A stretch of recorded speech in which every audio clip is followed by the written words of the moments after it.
I frankly think that crisis initiation is really tough. And it's very hard for me to see how the United States president can get us to war with Iran.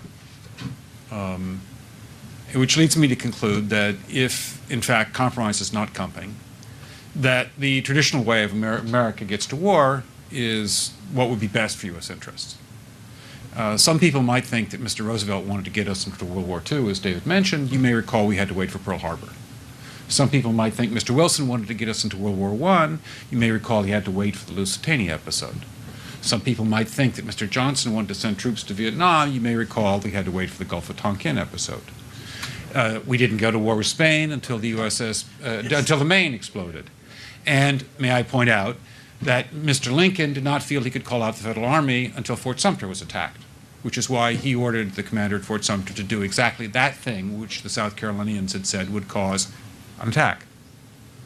So if, in fact, the Iranians aren't going to compromise, it would be best if somebody else started the war. One can combine other means of pressure with sanctions.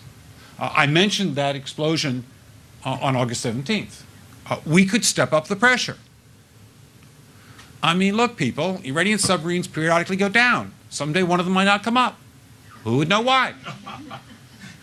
We can do a variety of things if we wish to increase the pressure. I'm not advocating that, but I'm just suggesting that this is not a either-or proposition. It's just sanctions has to succeed or other things.